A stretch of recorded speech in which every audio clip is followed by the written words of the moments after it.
Hello friends, कैसे हैं आप लोग। आई होप सो यार, रोज की वही कहानी आपकी और मेरी एक जैसी, that you must be well and good. आप लोग बहुत अच्छे होंगे and I hope so that you all are fantastic and you are enjoying your life, everything you are, every moment of your life is totally enjoyable. तो वैसा होना भी चाहिए यार, मस्त रहो, खुश रहो, सबको खुश रखो, खुद भी खुश रहो। और देखिए लास्ट, अब थोड़ा सा हम टॉपिक की भी बात कर लेते हैं यार। आपने और मेरे बीच तो आप हम लोग में रोज इंटरेक्ट करते हैं, so it is nothing to be bother about that. लेकिन जो हमारा मेन चीज़ है कि हम अपने टॉपिक्स को भी आगे डिस्कस करते हुए चलें। देखिए हमने लास्ट टॉपिक जो डिस्कस किया था ना, इट वॉज ग्रीन्स थ्योरम, और मैंने आपको बोला भी था कि ये हमारा लास्ट टॉपिक है।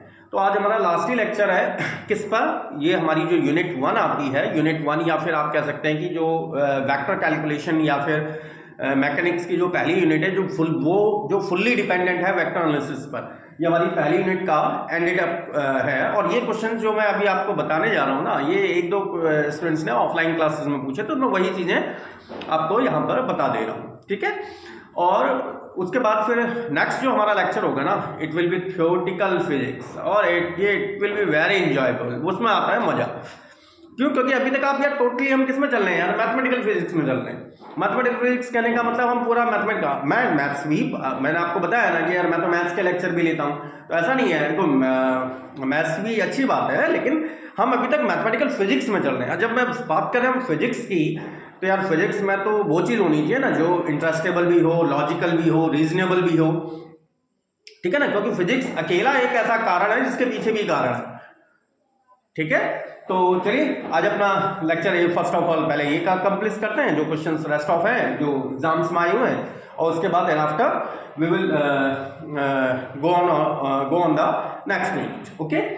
तो हमारा देखिए लास्ट जो क्वेश्चन जो रेस्ट ऑफ रह गए हैं, दैट इज क्या कह रहा है हमसे question, verify Green's theorem in the plane form. ये आपको दिया गया where C is the rectangle bounded by, C एक रेक्टेंगल है जो इसके द्वारा बाउंड किया गया है। अच्छा, मैं आपको पहले भी बता चुका था by Green's theorem. Green's theorem हमसे कहती क्या है, that is close contour c m D x plus N D Y,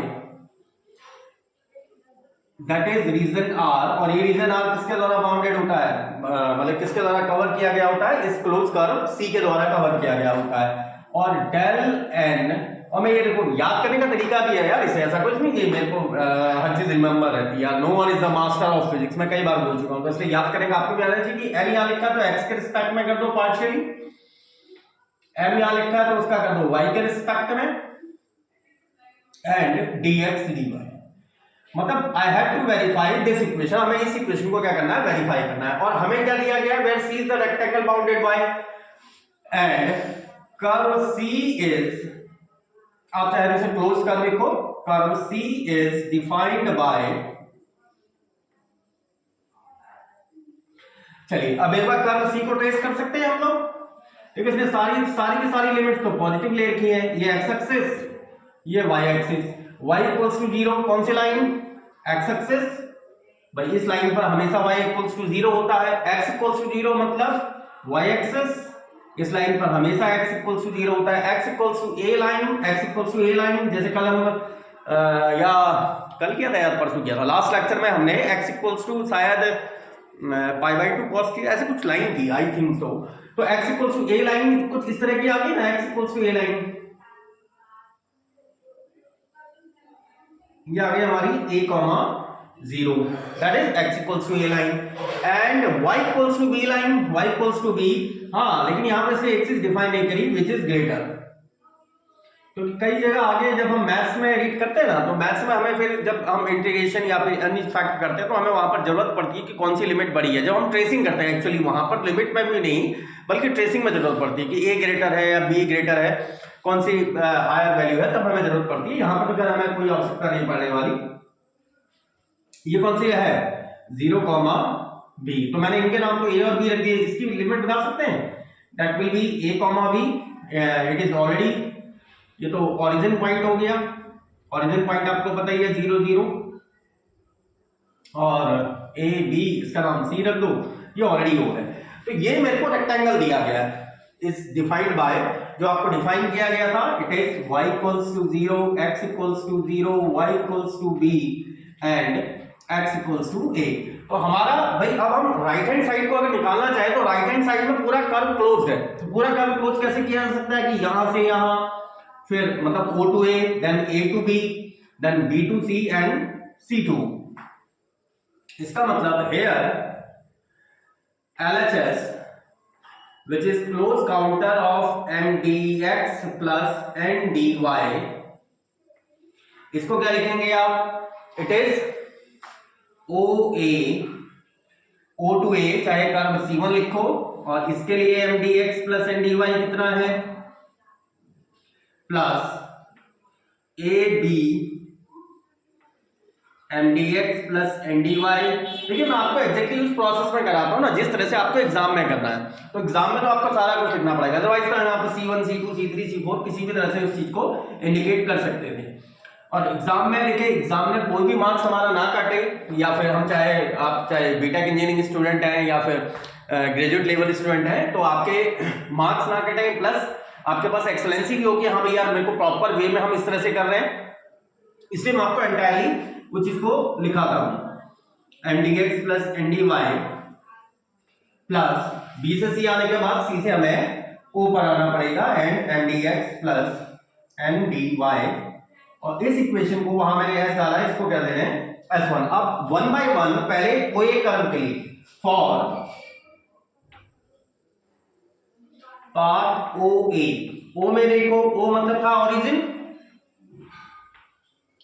A पर था पॉइंट कोऑर्डिनेशन आपका a, 0, और इससे पहले भी लास्ट जब हमने लेक्चर लिया था उसमें भी हमने ग्रीन्स थ्योरम के ही क्वेश्चन किए थे, और यहां पर भी देखो आपका x तो वेरी कर रहा है 0 to a, x is varying from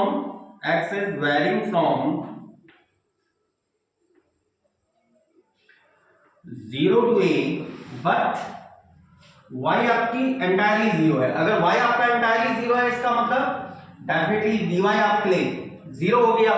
तो mdx प्लस ndy,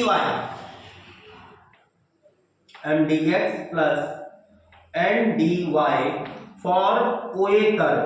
अच्छा, mdx और ndy देखो ये लिखा हुआ है mdx प्लस ndy, तो इसके लिए ये जो वैल्यू है इसमें देखो y आपका 0 है, dy भी 0 है, तो dy वाला टर्म तो पहले तो पूरा एंटायरली 0 हो गया, इसमें y 0 है, तो केवल क्या बचा x square dx। This implies that OA mdx plus ndy, इसको आप क्या लिखेंगे, it will be x square and dx, और ये देखो सिंगल वेरिएबल में आ गया ना, मेरे पास सिंगल वेरिएबल में आ गया, और O से A के बीच x का जो वेरिएशन है वो 0 to a है, then it will be x cube by 3 and 0 to a, which will become a cube by 3 and it is alpha 1। अब सेकेंड पाथ के लिए अगर हम बात करें, second path is from A to B for path AB। A पर आप हैं a, 0 पर, B पर है a, B पर।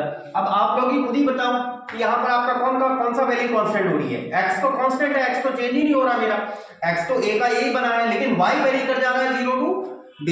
तो here x equals to a, अगर x कांस्टेंट है इसका मतलब dx की वैल्यू तो 0 हो गई, and y is varying from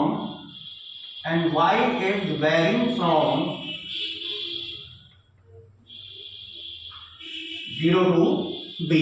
अब इसके बाद हमें केवल कैलकुलेशन करनी है, तो इस पाथ में जो ये वाला पाथ था, इस वाले पाथ में मेरे पास इसकी वैल्यू आई थी a क्यूब बाई 3। देखिए मैं इसलिए लिख दे रहा हूं ना ताकि हमें याद रहे और हमें बार बार क्वेश्चन नोटबुक से ना देखना पड़े कि हाँ भाई हमारा क्वेश्चन क्या था।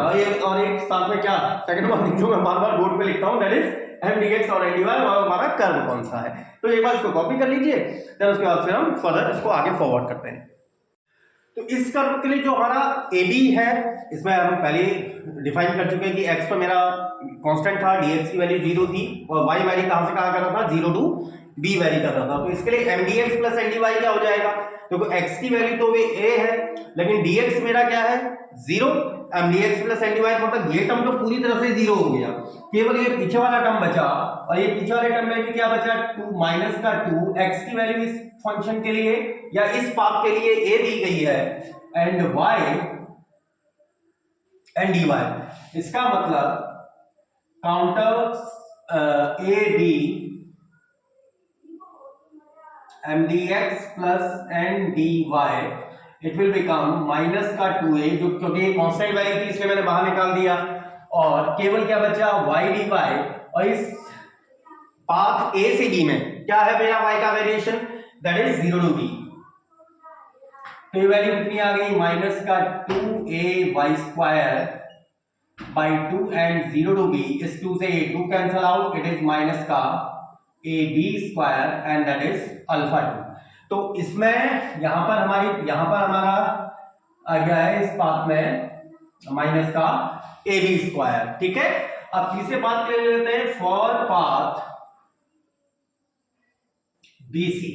अच्छा, बी में देखें कहां से कहां जा रहे हैं कोऑर्डिनेट, ये जा रहे हैं ए टू बी से सी पर 0 to b। अब आप ही लोग खुद ही कंसीडर करो, इसमें मुझे तो बताने की जरूरत ही नहीं पड़नी चाहिए, अब तो इतने सारे मल्टीपल क्वेश्चंस हम कर चुके हैं। भाई x तो मेरा वेरी कर रहा है, x a से 0 पे जा रहा है, लेकिन y मेरा कांस्टेंट है, तो हियर y मेरा कांस्टेंट है और कांस्टेंट वैल्यू क्या है b, y तो चेंज ही नहीं होगा, मतलब इस पाथ में dy की वैल्यू आपकी d0 हो गई, एंड x इज वेरिंग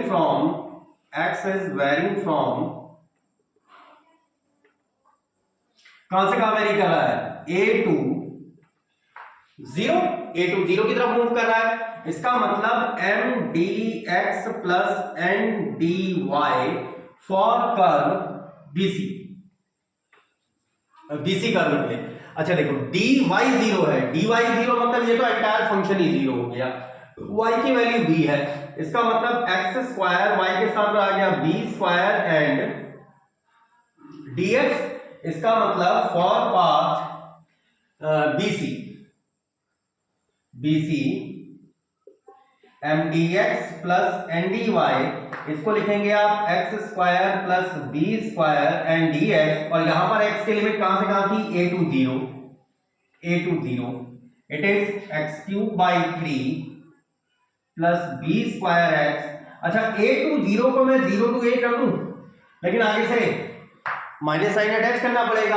भाई अब ये छोटी छोटी चीजें हैं जो इंटरमीडिएट लेवल की है, और आप इंटरमीडिएट पास आउट करके ही यहां तक पहुंचे हैं, तो डेफिनेटली आपको इतनी छोटी चीजें तो आनी चाहिए। भाई इतना तो मैं एक्सपेक्ट कर सकता हूं अपने स्टूडेंट से, that is equals to minus a cube by 3 plus a b square, और ये आ गई आपकी अल्फा 3, और इसकी वैल्यू आ रही है कितनी, माइनस का ए क्यूब बाई 3 और प्लस ए बी स्क्वायर।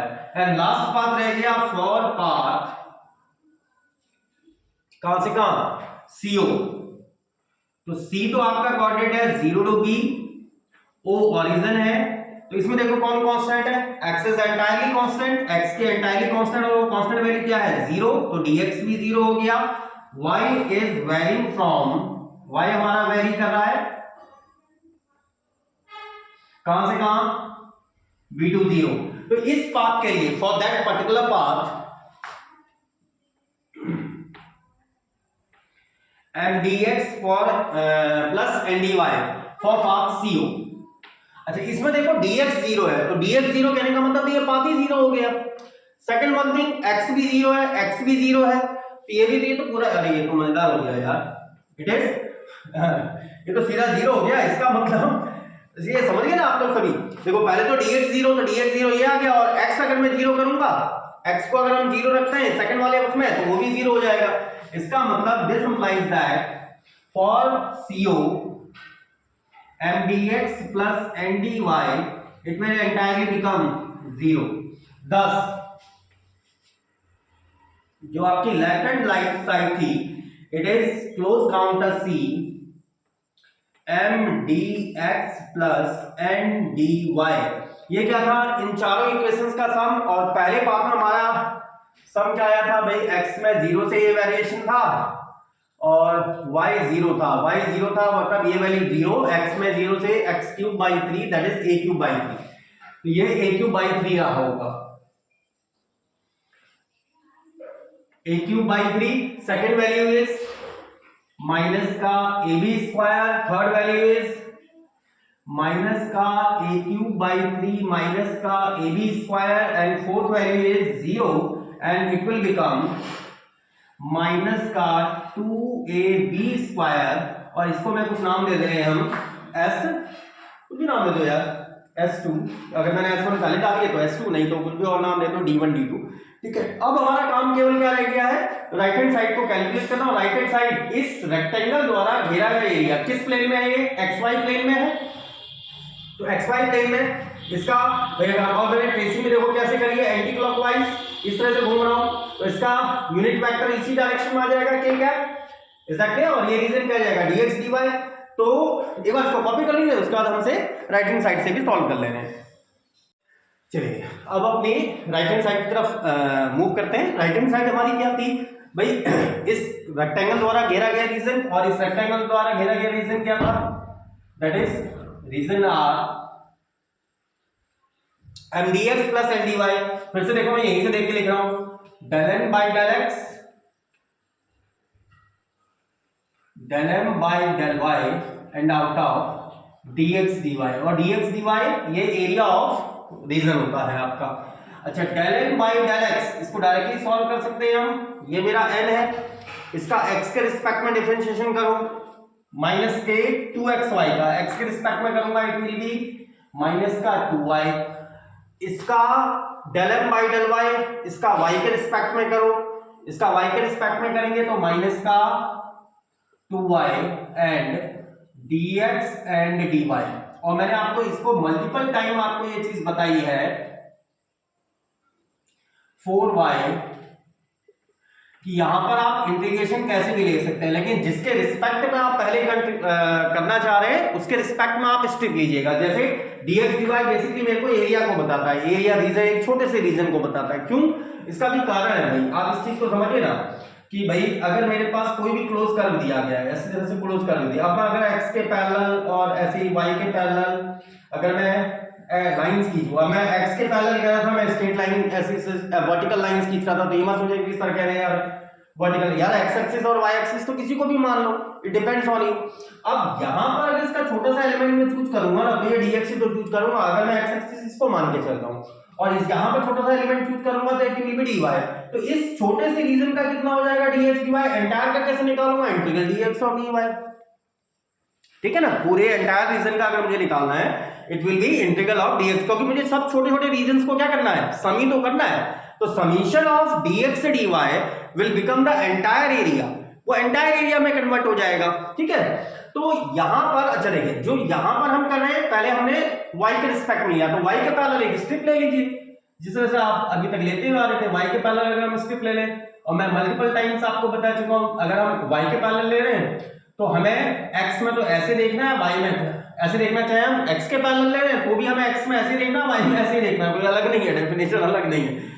ठीक है, तो x में सॉरी y में नीचे से ऊपर की तरफ देखना, इस लाइन पे y कितना है, इस लाइन पे y की वैल्यू है 0, इस लाइन पे y की वैल्यू है b, x में देखो x मिनिमम 0, x में मैक्सिमम a, मिल गई हमें limits, it is 0 to a dx and it is y square by 2 0 to b, इस 2 से ये 2 टाइम कैंसल आउट, माइनस का 2 0 to a dx and b square, तो माइनस का 2b स्क्वायर और x to the limit 0 to a and minus का 2ab square and I think so it is s3। तो ये देखो, ये राइट हैंड साइड को या 2 मिनट में सॉल्व होगी। So from s2 and s3 क्या आ गया हमारे पास, LHS equals to RHS and hence the question, और यहीं पर हमारा क्वेश्चन क्या हो जाता है, एनक्लोज हो जाता है। तो एक बार इसको कॉपी कर लीजिए, तो फिर इसके बाद हम नेक्स्ट क्वेश्चन की तरफ मूव करते हैं।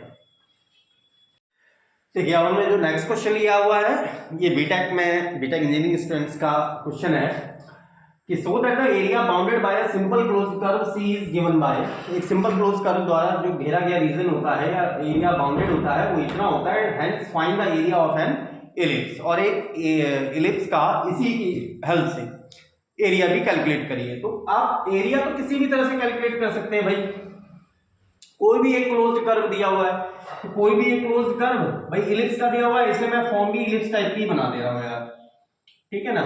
इलिप्स हम फॉर्म भी किसकी बना दे रहे हैं, इलिप्स की बना दे रहे हैं। तो इलिप्स की अगर हम फॉर्म बना दें, ये एक्स एक्सिस मान लो, ये वाई एक्सिस मान लो, ये एक्स की नेगेटिव एक्सिस हो गई, एक छोटा सा एरिया, इस तरह से क्लोज कर्व चूज कर लो, ये हमारा हो गया क्लोज्ड कर्व। क्लियर। तो और आपसे कह रहे हैं कि उसका एरिया इस तरह से दिया जाएगा। अच्छा, by Green's theorem,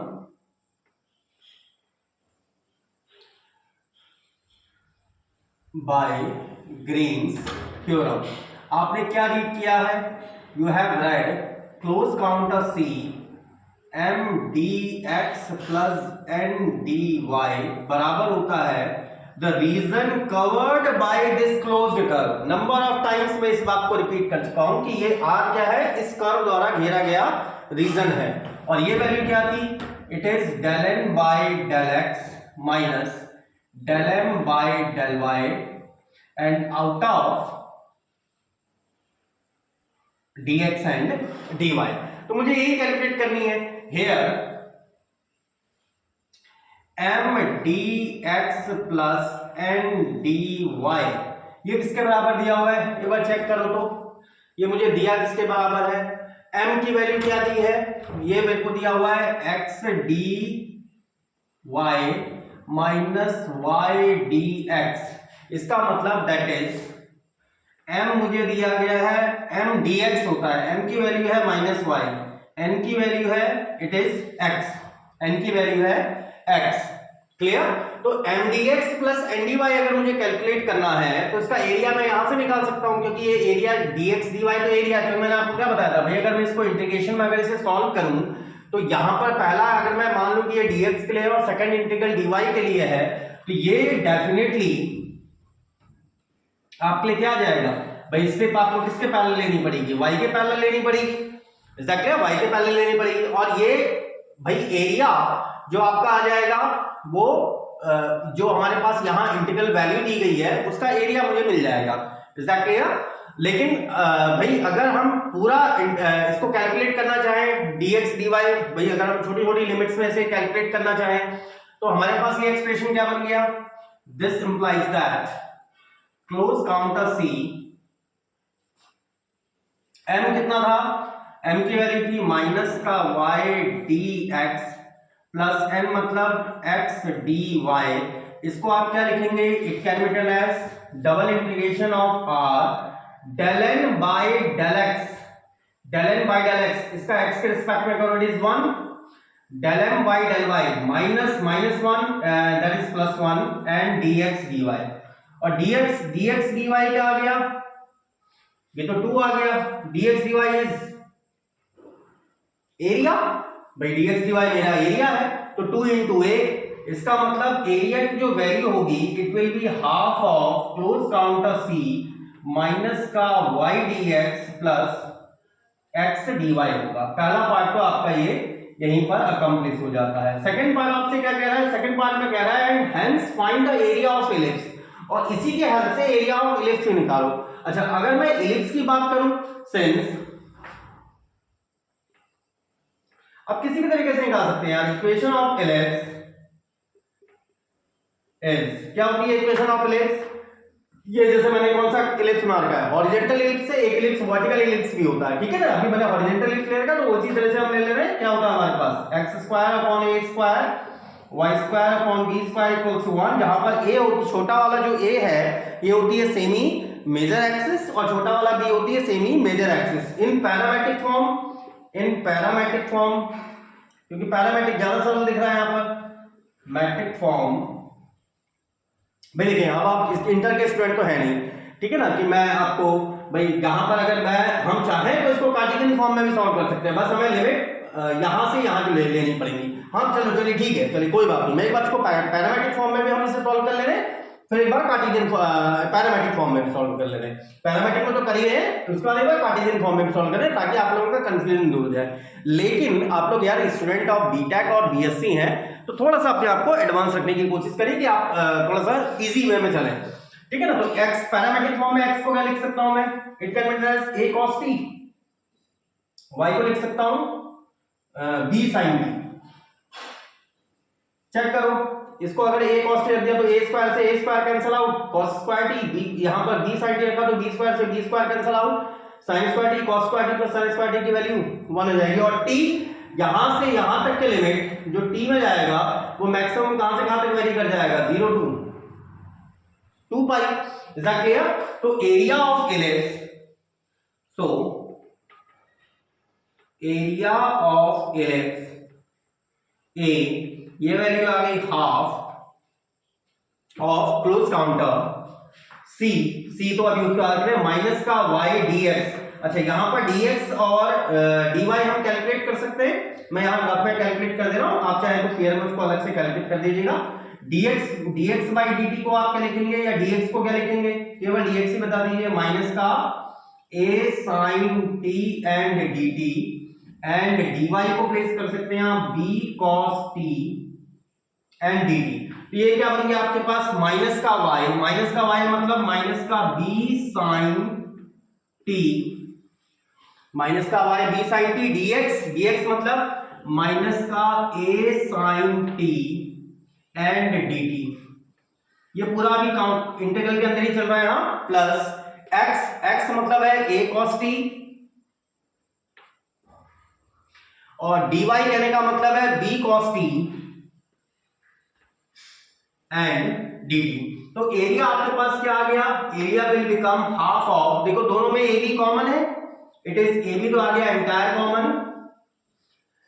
integral limit it is sine square T plus cos square T and dt। और dt की लिमिट अभी बताई थी मैंने 0 से 2 पाई, तो ये वैल्यू क्या आ गई, it will become half of A b sine square t cos square t 1 और dt का करेंगे तो t लिमिट 0 से 2 pi and it will be half of A B और 2 पाई या फिर पाई ए बी।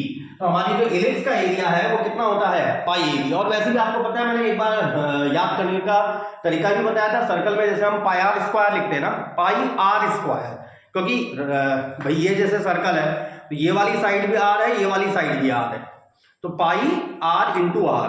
इलिप्स में ये ए है ये बी है, या फिर ये ए है ये बी है, तो पाई ए बी, तो हमारा इलिप्स का एरिया आ जाता है पाई ए बी। एक बार इसको हमसे कार्टेशियन फॉर्म में भी सॉल्व कर ले रहे हैं इलिप्स का एरिया, तो आपको और प्रॉपर्ली क्लियर हो जाएगा। एक बार इसको कॉपी कर लो, फिर कार्टेशियन फॉर्म में भी इसे सॉल्व कर ले रहे हैं। ठीक है, अब अगर हम इलिप्स का एरिया निकालना चाहें, ठीक है ना, हम उसको कार्टेशियन फॉर्म में निकाल सकते हैं। मैंने क्या बताया था आपको, एरिया अगर मैं निकालना चाह रहा हूं पूरे एंटायर इलिप्स का एरिया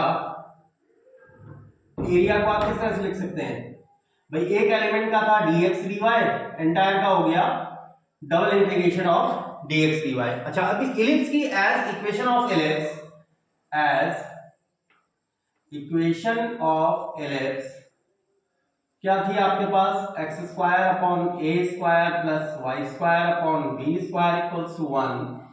तो Y square upon B square को आप लिख सकते हैं 1 minus x square upon A square, या फिर वाई को लिख सकते हैं प्लस माइनस बी अपॉन ए अंडर रूट ए स्क्वायर माइनस एक्स स्क्वायर। और मैंने ऐसा इसलिए किया ना क्योंकि देखो अगर मुझे एरिया निकालना है तो एरिया में अगर मैं पहली लिमिट x को कंसीडर कर रहा हूं, सेकंड लिमिट y को कंसीडर कर रहा हूं, तो मुझे y के पैरेलल स्टेप लेनी पड़ेगी। और y में देखो कर्व इस वाले यहां से इस वाले पॉइंट तक जा रहा है, यहां पर y की वैल्यू क्या आ जाएगी, इट विल बी माइनस का b अपॉन ए अंडर रूट ए स्क्वायर माइनस एक्स स्क्वायर। भाई ये अभी हमने हॉरिजॉन्टल इलिप्स को कंसीडर किया था, तो इट विल बी a, 0 और ये माइनस a, 0 होगा, ये 0, b होगा, ये 0, माइनस ई बी होगा। लेकिन जब हम स्टेप कंसीडर करें तो y माइनस वाले से y कहां तक जा रहा है, b अपॉन ए अंडर रूट ए स्क्वायर माइनस एक्स स्क्वायर तक। तो y की आपके पास ये लिमिट्स क्या बन गई, ये तो डी एक्स वाई की लिमिट बन रही है क्या, माइनस का बी अपॉन ए से a square minus x square से b upon A under root A square minus x square and d y, और एक्स की लिमिट कहां से कहां जा रही है, माइनस ए टू ए। हम चाहे तो एलिप्स का एरिया ऐसे भी निकाल सकते हैं।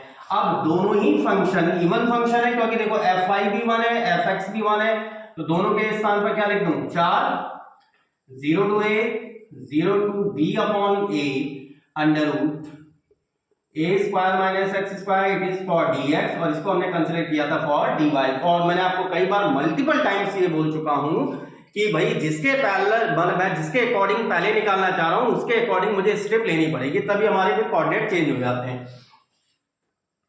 तो 4 0 टू ए, इसको कर दीजिए solve, it will be y to the limit, मतलब ये आ जाएगा b upon A under root A square minus x square and dx, it is 4 b by a, और under a square minus x square का करिए, it will be x by 2 under root A square minus x square plus a square by 2 sine inverse x upon a and which is 0 to a, तो it will become 4b upon a। यहां पर अगर a limit देते तो first value 0, second value में a bye a cancel हो जाएगा, तो ये क्या जाएगा sine inverse 1 which is pi by 2, तो ये आ गया a square by 2 and pi by 2, तो ये 2 से ये दोनों ये वाला 4 कैंसिल, इस a से ये वाला a cancel, it will B pi ab which is area of ellipse, जो कि हमारे एलिप्स का क्या होता है, एरिया होता है। लेकिन आपको भाई क्वेश्चन को देख के, ठीक है ना, क्वेश्चन के एज अकॉर्डिंग वर्क करना आना चाहिए, क्योंकि देखो पैरामेट्रिक फॉर्म हमें ज्यादा इजी पड़ी थी, क्योंकि 0 से 2 पाई एक्स और वाई दोनों ही इजीली कन्वर्ट हो गए थे, और यहाँ पर हमें थोड़ा सा क्या हुआ भाई लिमिट्स लेनी पड़ी, वो सब करना पड़ा। तो ऐसा नहीं कि हम तो निकाल नहीं सकते, निकाल तो अब यार आप पोलर फॉर्म में भी निकाल सकते हो, उसमें भी कोई दिक्कत नहीं है। लेकिन अब थोड़ा सा अब यार अपना भाई ग्रेजुएट लेवल पे आ गए या बीटेक का आप लोग कर रहे हैं, तो थोड़ा सा लेवल को इंक्रीज करिए, मैं तो इसी तरह से होप कर रहा हूँ। चलिए इसको एक बार फिर कॉपी कर लीजिए। चलिए अब हम अपना लास्ट क्वेश्चन ले रहे हैं on Green's theorem. Last question हमारा क्या कह रहा है कि वेरीफाई ग्रीन्स थ्योरम, और उसके बाद ऐसा नहीं है कि यार मैं लास्ट कह रहा हूँ तो लास्ट ही है, ठीक है ना। अगर आपको कोई क्वेश्चन में कोई प्रॉब्लम होती है, और जो मैं लास्ट वीडियो में भी बोल चुका हूँ आपको, चाहे वो ग्रीन से हो, स्टॉक से हो, या फिर गॉस से हो, तो डेफिनेटली मुझे कमेंट सेक्शन के थ्रू पूछेगा। I will try my level best to resolve your problems, ठीक है ना, मैं आपकी प्रॉब्लम सॉल्व जरूर करूंगा।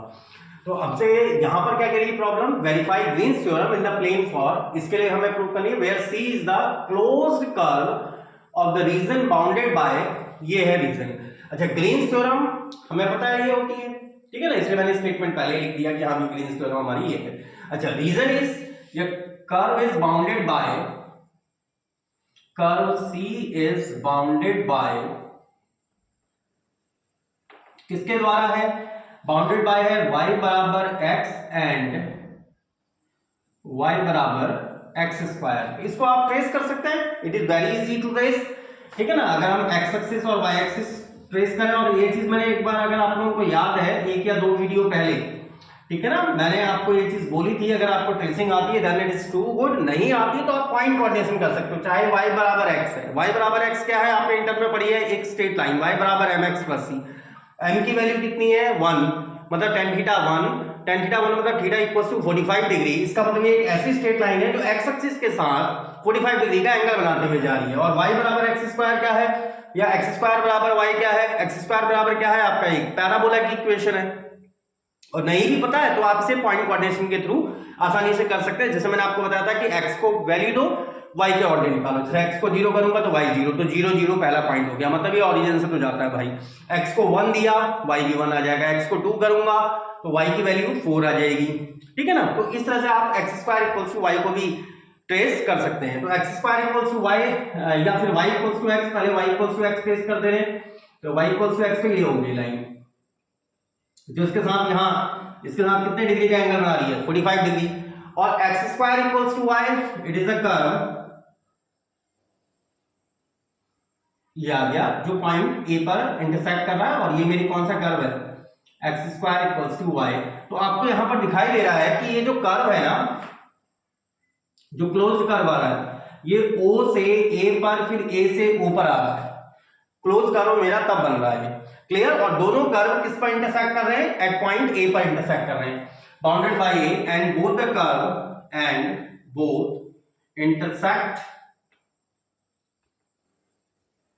at O and A। तो इनका इंटरसेक्शन पॉइंट निकाल सकते हैं हम, किसी के स्थान पर कुछ भी रख लो यार, y के स्थान पर x रख लो। दिस इंप्लाइज दैट x बराबर x स्क्वायर या फिर 0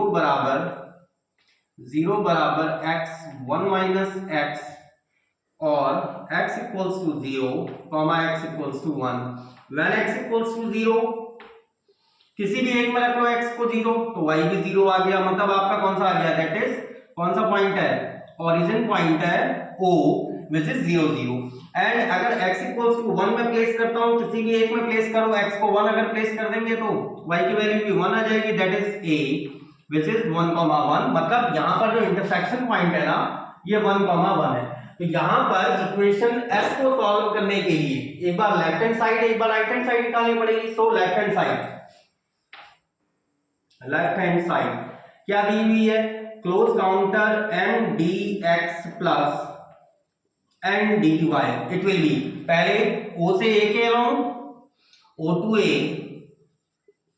m dx plus n dy plus फिर a से o के along a to o m dx plus n dy, और इसको मैं कह रहा हूं S1। तो एक बार O to A कैलकुलेट कर सकते हैं, तो एक बार O से A को कैलकुलेट करिए फॉर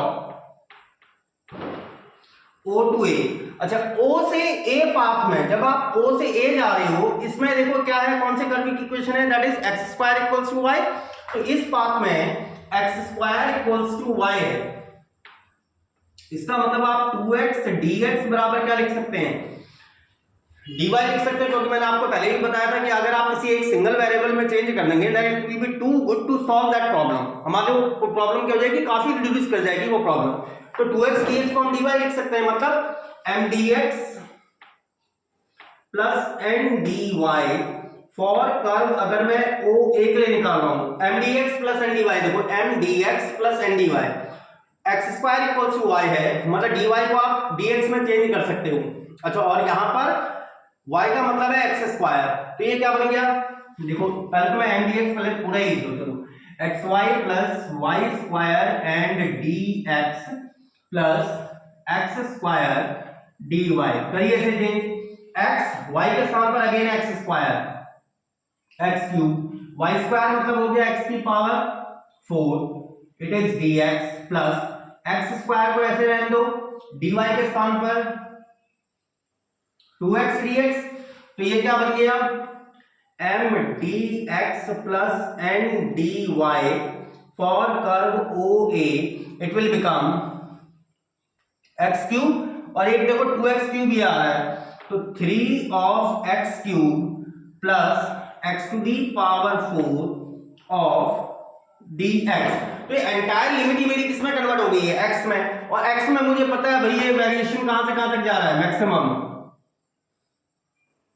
या इस वाले कर्व में x देखो ये वाला पॉइंट था 0 0, x में वेरिएशन जा रहा है 0 से 1। हम इसे चाहे तो y में भी कन्वर्ट कर सकते थे, लेकिन अब यहां पर x नॉट इजीली हो जा रहा है कन्वर्ट, तो 0 to 1 हम इसका वेरिएशन शो करेंगे। तो एक बार इसको कॉपी कर लीजिए, then we are solving it. तो हमारा भाई ये हमारा फाइंड आउट हो गया था mdx प्लस ndy के लिए 0 to a कर्व के लिए। तो इसमें लिमिट जो x की वेरिएशन था वो कहां से कहां था, 0 to 1। Now it is very easy to solve, काफी इजी हो गया हमारे लिए क्वेश्चन। ये क्या बन गया, 3x to the power 4 by 4 plus x to the power 5 by 5 and limit 0 to 1, it can be as 3 by 4 plus 1 by 5 and 5 3 जा 15 plus 4 19 by 5 4 जा 20। तो ये हमारे पास पहली इक्वेशन आ गई। कौन से कर्व के लिए आई है, ये हमारा कर्व आया था C1 कर्व के लिए, या फिर O से A के लिए, और A to O के लिए फिर हमें दोबारा इस चीज को कैलकुलेट करना है। For A to AO curve के लिए, AO कर्व के लिए आपको देखो कंडीशन क्या दी है, y equals to x, y equals to x मेरे पास कंडीशन है, तो इसका मतलब dy को आप क्या लिख सकते हैं, it can be written as dx। तो m dx plus n dy फॉर AO कर्व, एओ कर्व के लिए देखिए, फिर मैं लिखना भूल गया ना, M D x plus N D Y. तो M D x plus N D Y की वैल्यू आपको दी गई थी X Y plus Y square D X. यहां पर लिख दे रहा हूं पहले मैं, M D x plus N D y, ये मैं जो क्वेश्चन बुक में ली है x Y plus Y square and out of d x, and second one thing is plus x square d y plus x square d Y. तो y equals to x है, तो किसी को भी किसी में कन्वर्ट कर लो, चाहे आप इसे x में कन्वर्ट कर लो या y में कन्वर्ट कर लो। तो मैं x में ही कन्वर्ट कर लेना हूं, तो ये क्या बन जाएगा, x square x into x plus x square out of dx plus x square dx, x square x square x square 3 of x square dx। इसका मतलब ए ओ कर्व के लिए m D x plus N D y it will become 3 of x square and dx। इसमें देखो a से जब मैं o पर आऊंगा, जब ठीक है, जब हम a से o पर मूव करेंगे तो x की वैल्यू 1 से 0 पर मूव कर रही है, 1 to 0, इज दैट क्लियर। तो ये वैल्यू मेरे पास क्या आ गई, माइनस का 3, और माइनस क्यों लगा रहा हूं, ये मत सोचिएगा कि सर यार माइनस और माइनस, मैं इसकी लिमिट ही चेंज कर रहा हूं साथ में, x³ एंड इसको कर दे रहे 0 to 1, तो 3 से तो 3 कैंसिल हो गया, it is only x³ 0 to 1 which is -1 and alpha 2। so LHS, तो LHS टर्म हमारे पास क्या आ गया, LHS टर्म था हमारा entire force counter mdx plus ndy which is equals to 19/20, और पहले वाला था और सेकंड वाला था -1, तो इसको आप क्या लिख सकते हैं, दैट इज माइनस का 1/20, और इसको कुछ नाम दे दे रहे हैं S1। अब हमारे पास केवल क्या रह गया, राइट हैंड साइड, ठीक है। तो राइट हैंड साइड में, राइट हैंड साइड क्या था, इसी कर्व द्वारा घेरा गया रीजन, ये है मेरा घेरा गया रीजन, और which is in x y plane. तो रीजन आर mdx है, तो del n by del x minus del m by del y and out of dx dy। इसीलिए मैं बार बार mdx और ndy, ये आप लोगों को नहीं लिखना है, ठीक है ना, ये तो मैं अपने सेक ऑफ कन्वीनियंस के लिए, अदरवाइज बार बार नोटबुक से लिखना पड़ रहा है, तो इसलिए हम लिख दे रहे हैं। तो n को x के रिस्पेक्ट में, n को x के रिस्पेक्ट में, इट विल बिकम, रीजन आप n को x के रिस्पेक्ट में करेंगे it will become 2x, m को y के रिस्पेक्ट में, इसको y के रिस्पेक्ट में करेंगे तो ये आ जाएगा माइनस का x, और ये तो y के रिस्पेक्ट में मिलेगा माइनस का x, और ये आ जाएगा m को y के respect 2y plus 2y and out of dx and dy। तो ये एक्सप्रेशन क्या बन गया मेरे लिए, it will become x minus 2y dx and dy। और जो चीज मैं आपको पहले भी बोल चुका हूं भाई, अगर हमें इंटीग्रेशन x के रिस्पेक्ट में पहले सॉल्व करना है तो x के पैरेलल स्ट्रिप ले लो, y के रिस्पेक्ट में सॉल्व करना है तो y के रिस्पेक्ट में स्ट्रिप ले लीजिए। तो पहला तो मैं इसको dx ही मान ले रहा हूं, इसको कह दे रहा हूं y के रिस्पेक्ट में x माइनस 2y और dy। मीन टू से आई हैव टू सॉल्व, मुझे y के रिस्पेक्ट में सॉल्व करना, तो एक स्ट्रिप कंसीडर कर ले रहे हैं, ये मान ली मैंने स्ट्रिप y के पैरेलल। अब आप लोग भी बताओ, y में स्ट्रिप में y इस वाले कर्व से, ये वाला कर्व है, ये दिख रहा कर्व, इसमें y कहां से जा रहा है, यहां पर जा रहा है y मेरा x स्क्वायर से, y की वैल्यू इस वाले कर्व पे x स्क्वायर है, से इस वाली लाइन पर, इस पर y है किसका मान x, और x का वैल्यूएशन मैक्सिमम 0 to 1। अब इसे केवल सॉल्व करना रह गया, तो ये मेरे पास क्या आ जाएगा, इट विल 0 to 1 dx, इसे सॉल्व कर दीजिए y के रिस्पेक्ट में, तो x y minus 2y square by 2 and limit is x square to x, and it will become equals to, मैं यहां पर लिख दे रहा हूं नीचे, इट विल 0 to 1, ये 2 से तो ये 2 कैंसिल हो गया, y की लिमिट थी तो y को एक बार आपको देना है, पहले x देना है, x का मतलब हो गया x square minus x square, ये वाला आ गया माइनस x स्क्वायर माइनस, फिर एक बार y को देना है x स्क्वायर, तो ये आ गया x क्यूब माइनस, फिर इसको x स्क्वायर देंगे तो x की power 4 and out of dx। तो इसको कॉपी कर लीजिए, then we are going to finish that question. तो हमारे पास इंटीग्रल की वैल्यू आ गई थी, यहाँ पर देखिए एक्स स्क्वायर से एक्स स्क्वायर तो डायरेक्टली कैंसिल हो जा रहा है। फिर हमारे पास क्या रह जा रहा है, इट विल 0 to 1 माइनस का x cube plus x to the power 4 and dx, और इसको तो काफी आसान है सॉल्व करना, that is x to the power 4/4 plus x to the power 5/5 and within the limit 0 to 1 it can be written as minus का 1/4 प्लस 1/5 which is -5 plus 4 or out of 20 it is minus का 1/20 and it is S2. तो from S1 and S2 and S2 हमने क्या find out कर लिया, again LHS equals to RHS और जो वैल्यू थी कितनी माइनस का 1/20 एंड हेंस का क्वेश्चन यही हमें प्रूव करना था फ्रॉम S, ठीक है ना। तो भाई अगर इसके बावजूद भी अगर आपको कोई प्रॉब्लम होती है तो definitely in any of the day in any of the lecture आप मुझे डेफिनेटली उस बारे में कमेंट कर सकते हैं कि सर मुझे ये प्रॉब्लम हुई या फिर मुझे यहाँ पर ये चीज़ समझ में नहीं आई।